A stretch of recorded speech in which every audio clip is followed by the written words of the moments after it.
Seul l'Avatar peut maîtriser les 4 éléments et maintenir l'équilibre du monde.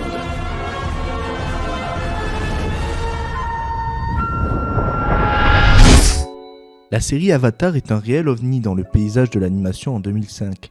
Elle parle de sujets sérieux, traite de façon intelligente les sujets durs qu'elle aborde. Le génocide, le colonialisme, le totalitarisme, le racisme, les réfugiés de guerre et l'impérialisme sur Nickelodeon et dans le début des années 2000. Elle est adulée pour son écriture, la justesse de développement des personnages malgré un fil rouge très simple. Cette simplicité est aussi sa force. La nation du feu domine les autres nations par la peur et l'Avatar va être poursuivi et devoir battre le grand méchant dictateur. Dans le monde de l'Avatar, on est transporté dans des tribus liées à la maîtrise d'un élément.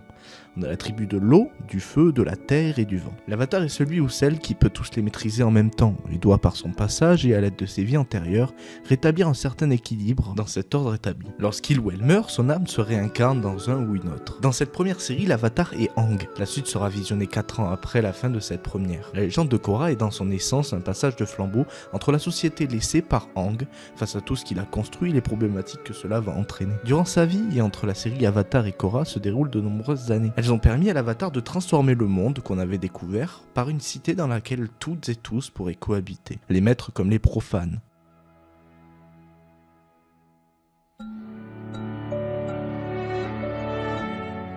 Les profanes sont ceux qui n'ont pas eu de maîtrise à leur naissance. Comme vous et moi, de simples humains face à une société qui prône une égalité malgré tout superficielle.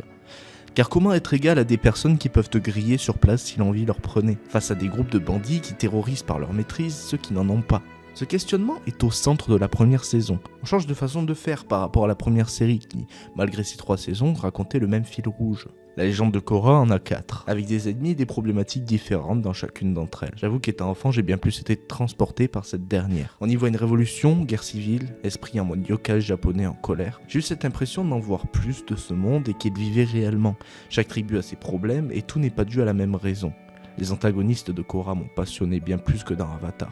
Amon et son souhait d'égalité très communiste dans une dimension où tout le monde doit avoir accès au même pouvoir entre guillemets. Pour lui, tous les maux du monde ont été causés par la maîtrise et l'enlever à tous redistribuerait alors les cartes dans un monde plus juste. On a affaire en réalité à des ennemis qui veulent changer l'ordre établi et ont leur raison, mais ne le feront pas de la meilleure des manières. On voit le communisme, la théologie, l'anarchisme et le totalitarisme en ces méchants. Le problème est que scénaristiquement parlant, même s'il est agréable de suivre l'avancée de leur combat, elle ne dépasse jamais le rester comme avant et ne rien changer. Il y a de vrais problèmes qui fait monter ces façons de penser, mais dès que la saison se termine, tu as l'impression que ça a disparu avec l'antagoniste, car cela n'a d'incidence qu'un poids sur Korra. C'est pour elle des épreuves, mais je trouve ça dommage de ne pas avoir mis en perspective des questionnements plus complexes que régler en battant le méchant.